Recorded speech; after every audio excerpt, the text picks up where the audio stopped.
This is the situation on the fourth day, the end of turn one. We're looking at Arnhem and Nijmegen.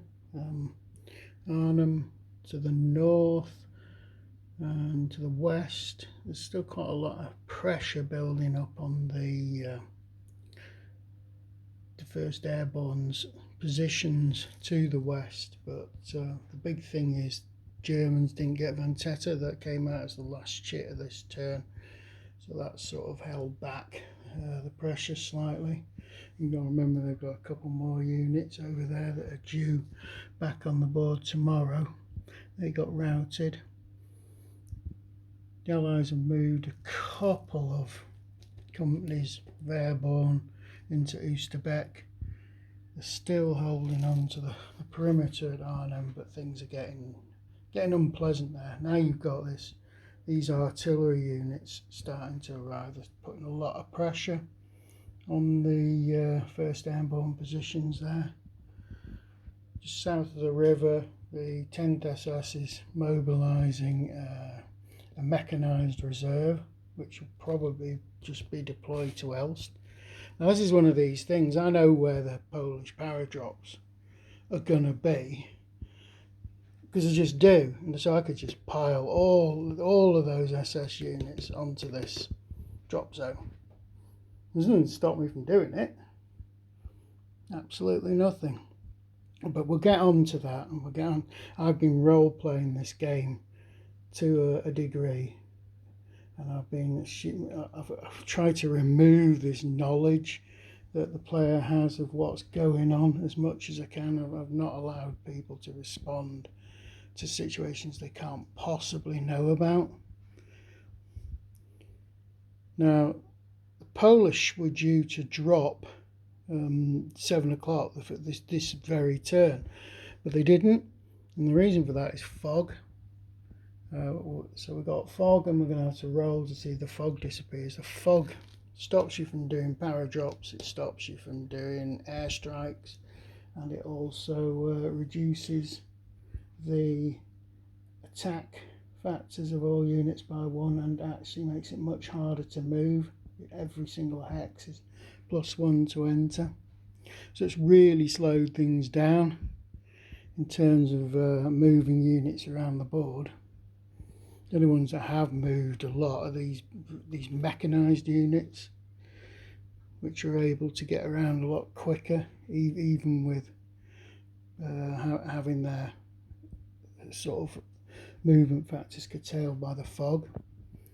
Look at the situation in Nijmegen. Pressure's building on the Nijmegen perimeter, particularly now 30 Corps there. 30 Corps are really good units, good strong units, good morale. They really need to get their artillery up to Nijmegen as soon as possible, but unfortunately the artillery is still stuck on the club road with all the independent units and the units of the next mechanised brigade, which is the hot unit. No, not the hot units, the cold unit. These are the hot units. The orange one group, cold is the blue ones.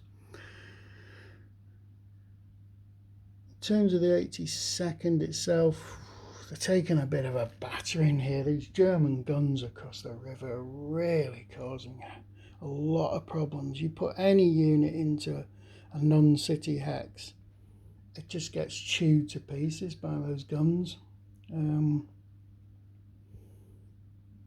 So the Airborne aren't making much progress, and to a certain degree they're getting to a state where they're a bit exhausted, to be honest.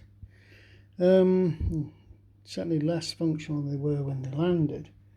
We've got Germans, they've got some units coming in here from Germany, which are coming into this Polderland area here to prevent any Allied attack across the Polderland. And the only problem, as I said, if you go into these polder areas and you expose yourself to those guns, to the guns across the river, and Trust me, if you've got no improved position and you're in the open, you do not want to be under the the eye of those guns there.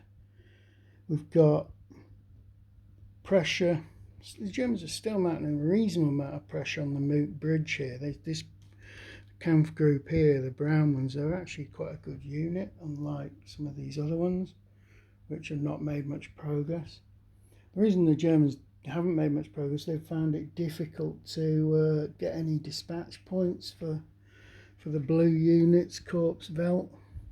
So it makes them very, very difficult to be effective in combat.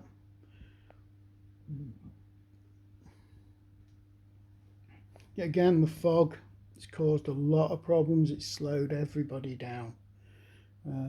Oddly enough, it hasn't slowed the mechanised units on the club route down, which could only move 5 anyway, 5 hexes anyway. They've all got movement factors that allow them to move those 5 hexes even if it is foggy.